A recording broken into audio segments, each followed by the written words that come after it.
So if you're clicking on this video, you are here for two reasons. One, either you are my family and thanks for watching, Mom, love you. Or two, you want to build a flip cart top of your own. Maybe three, maybe you're excited, I don't know, maybe you're bored on YouTube. Anyway, so today I want to build a flip top cart. Basically what that is I have a rigid oscillating belt sander and I have a DeWalt planer. And I have a two-car garage that's only got so much space. So basically what I'm going to do is build a cart that can have both of those things in the same space, if you will. You know, I plan on giving my own little spin to this. I love the idea of having power actually in between the two layers. And so they're actually going to be layered in, which means the master cord, if you will, that gets plugged in will come straight out. Now to do that, if you've looked on YouTube, a lot of people when they put a cord inside the flip cart, they will use a pipe, a middle pipe of some type. I'm not doing middle pipe, I'm actually doing PVC. Let's try that again. I'm actually doing PVC.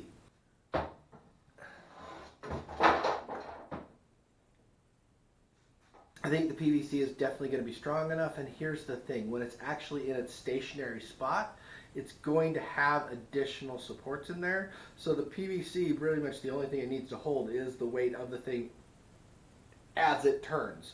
Once it's done turning, it's going to hold.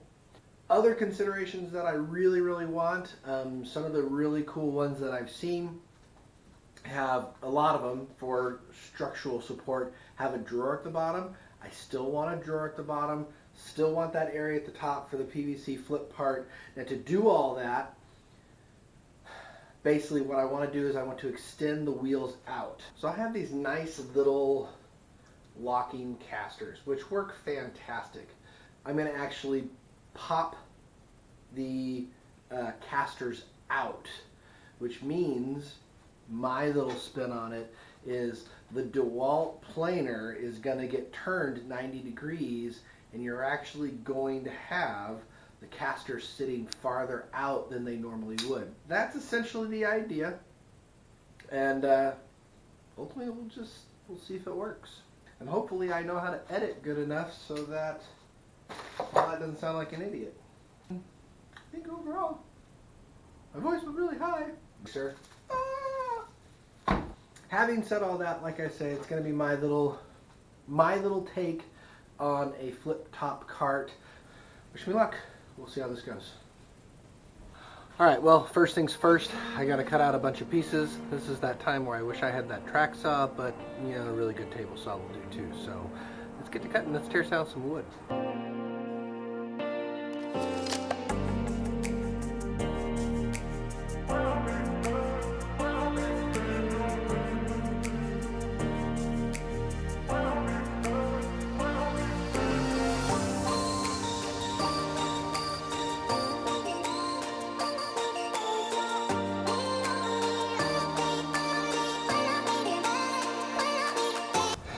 Okay, so what you're looking at is the side of the flip top cart.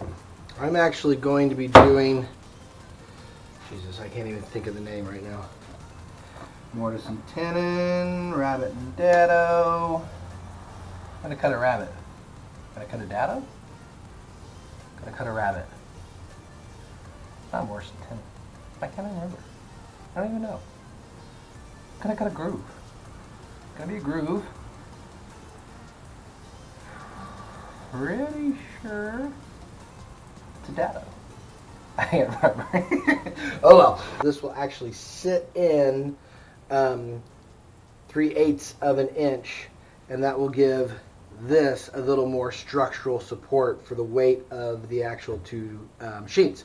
So to do that, I'm actually, which is a little overkill, but it'll be okay.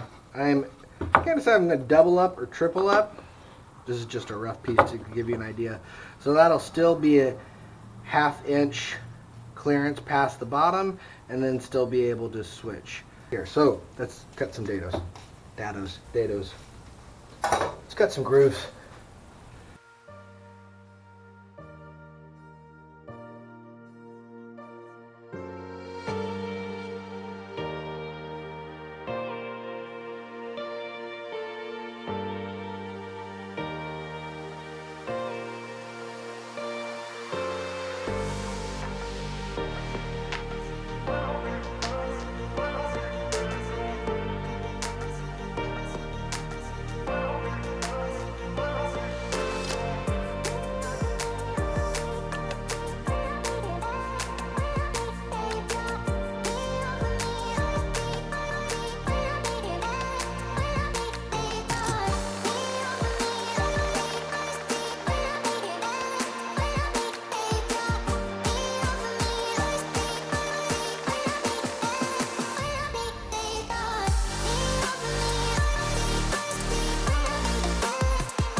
Alright, so there are definitely times where having an exact blueprint is really, really handy versus the Steve method, where in my projects it is almost mandatory to mess up at least once or not account for something. Take the overbuilt caster bases that I just built, for example. Looks fabulous, but there's a bit of an issue. Yeah, I didn't plan for the bottom piece. Well, I did. I have it in the drawing. Half-inch bottom piece, but when you make just a half-inch clearance on the bottom, that doesn't really work. So, what are we going to do? We're going to overbuild some more. I think I've got a creative solution. That's usually half the fun of woodworking is creative solutions. Creative solutions everywhere. We'll see. So, what do you do when life gives you lemonades? Well, when life gives you lemonades. But what do you do when life gives you lemons? You make lemonade. So, originally it was just going to have the base expand to here, half-inch. So instead, I am just going to extend this full base and use my cutoff pieces from that one piece to just sit right in there. It'll sit flat, lickety-split. This is square. Ring-dang-ding-dong, it's done and set to go. So, let's make a base.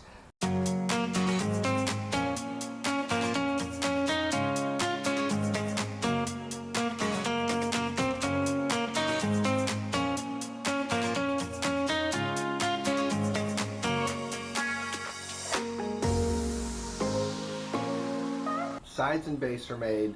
Now I think it's time to move on to the top.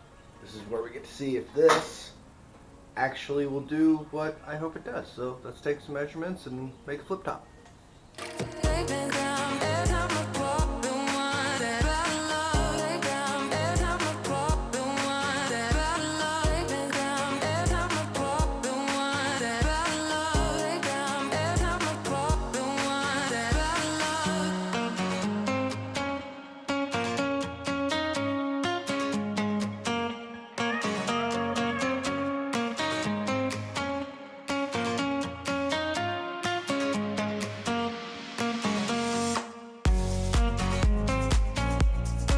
Okay, so I took some measurements. This pipe sits directly in the middle. I have half-inch plywood sitting on either side. This width, that's easy. But I need to have some filler board in here that's even on both sides. So what I did is I actually had ripped down a piece of 2x4 to 2.5 inches, run this bad boy through the planer, and get it down to the flatness that I want. Let's break out the planer.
Perfect.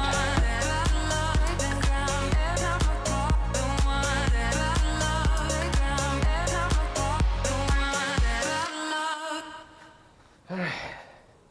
Now for the test. No, it's too small. Poop. All right, well.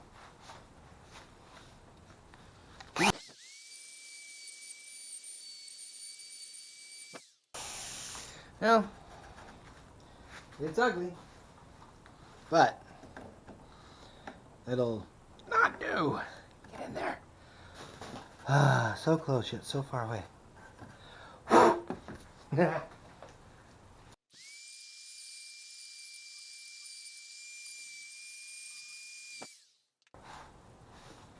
Alright, third time's a charm. Oh, I think we can make this work. Yeah. It'll be okay.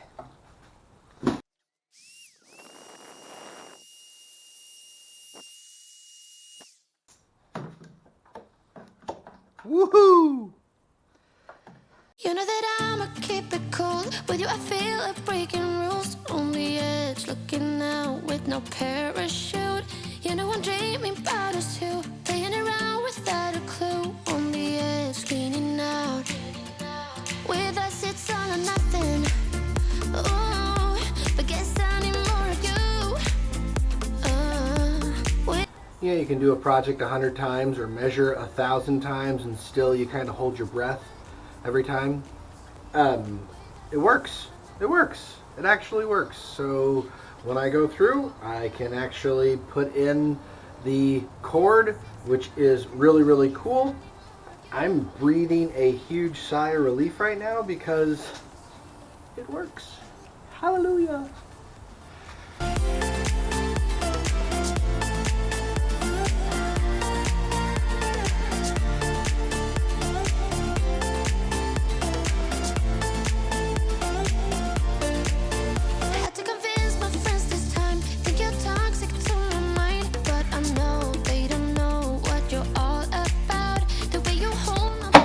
How do we know what size hole we need? Well, we yeah. But this should.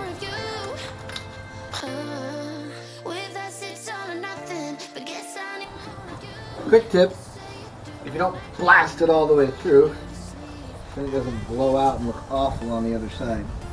Even though it's going to get hidden, I would rather have a good looking hole that I don't have to see. So, let's test it out. It fit. It fits. Beautiful. One side, done. Let's test the DeWalt. Oh my gosh! Oh Lord!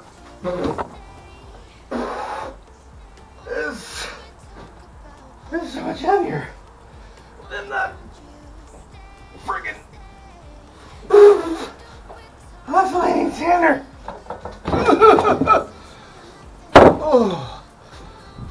Oh, wow, wow, hernias, man, real deal. Oh, I gotta rethink my plan. It's so heavy.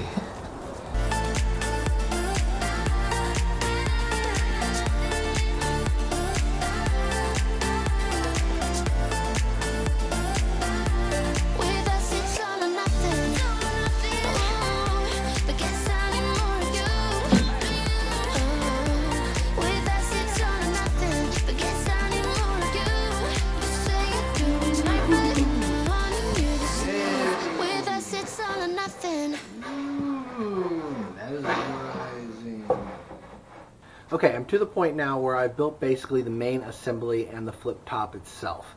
So at this point all I need to do is put on the casters, build a drawer, put that in there, and attach the machines to the actual flip top itself. Once I've done that, pretty much after that it's just the extra little fun that kind of gives this assembly card, this flip top card, its little bit of flair. Alright, so here I am.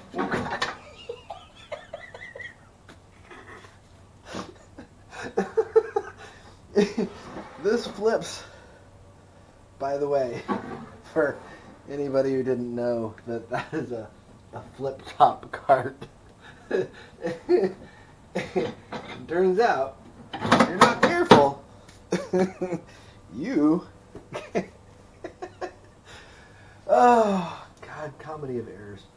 So you may ask, why am I on the ground right now? Well, I wanted to talk about measurements, because if you're actually making a flip top card of your own, the biggest thing that you're going to want to know, and what I wanted to know, is how big can I actually make my side? How tall? I cut the actual side piece at 29 inches. Actually, I think I cut it at 29 1/4. Should I cut it at 30? Maybe, if I had to do it over again. What I do know is I want to make sure I know the difference in height between my tallest points and my actual piece, because what I'm going to be doing is putting in a drawer underneath, and if I make this drawer too big, when I turn it, it's going to hit on it, and that's going to be a big problem and basically ruin the entire project itself. I went ahead and put the 3/4 inch sheet of plywood down here underneath. That way I've already accounted for the spacing of the top of the shelf. So with that, I got 8.5 inches to play with. So that's pretty good. That's actually more than I thought, because where I'm at is going to be basically doing a 6-inch shelf down here at the bottom. Now I just have to measure the DeWalt. We should be good to go.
Drawer. Beautiful.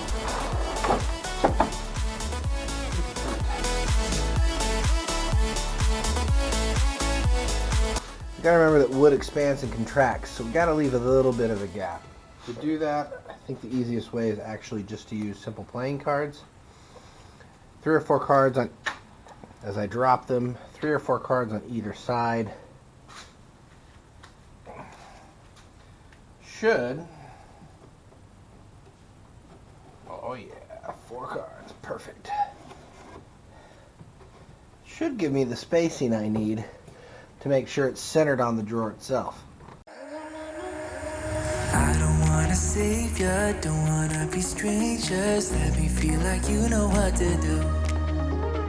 Leave your limitations, live and go against them. Just let go and start up something new. Sweet. The little things in life that make you happy. Could probably pull that in just a smidge, but other than that, we're good. Fancy knob. On to the next thing. Your love on me. Leave your head and let your mind be free. Save yourself and leave the words you spoken. 'Cause some dreams are meant to be broken. Lay your love on me.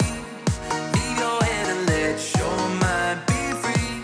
Save yourself and leave the words you spoken. 'Cause some dreams are meant to be broken.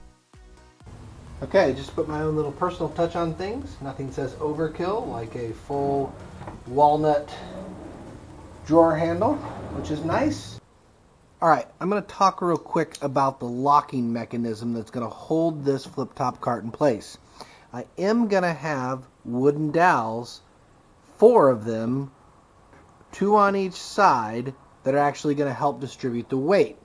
I want to additionally lock it in place as well. So I've got these, I'm thinking of them like the window locking mechanisms, and I'm going to have one on this side and one on the opposite side. And so when this flips, this board right here is going to get cut out and attached to the flip top cart. I'm going to have one of these mechanisms that locks on this side, and then I'm going to have one on the opposite side. That will prevent this board from just rotating and rotating and rotating. It will force me to go one way and then to go back the other way. So that, in addition to the 4 wooden dowels, should give me the strength, the support, and the stability I need when I'm running huge pieces of lumber through on the planer, or I'm pushing down with the sander itself. So now what we have to do is just cut this out. Let's see if I can do a better job with the jigsaw this time. Tear down all your features, go against the feeling, make them fall like gravel to the floor. Only when the dust sets, you start to regret all the things that you've been fighting for. So much cleaner on this roll saw. Everything that you built up isn't what you want. And I know the life you're living isn't that fulfilling. Let me help you out. Lay your love on me. Leave your head and let your mind be free. Save yourself and leave the words you spoken. 'Cause some dreams are meant to be broken. Lay your love on me. Leave your head and let your mind be free. Save yourself and leave the words you spoken. 'Cause some dreams are meant to be broken. Alright. Box.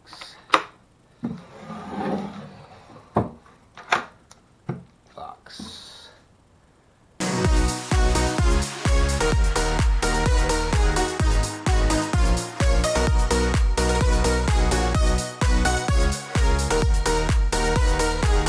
Some dreams are meant to be broken. Lay your love on me. Leave your head and let your mind be free. Save yourself and leave the words you spoken. 'Cause some dreams are meant to be broken. This bad boy is pretty much done. And then on the side, to make use of space, got an area for the different grits of sandpaper as well as the spindle sander pieces. So essentially, give or take, which is a nice little addition. And weight distribution will be held by these really ugly holes that I drilled. The least professional thing ever. Basically, it's for 1-inch dowels that will help distribute the weight, so not all the weight goes into the PVC pipe. It's not pretty, but it's functional. Well, here it is. All done. Feels good. Love finishing a project. Sanders on the side. Everything's in. I love the wooden dowels. They're ugly, but they truly are functional and gives me some some peace of mind feeling that I've got the additional support. I was glad I cut this to 29 inches, so if you're making your own, 29 inches was perfect.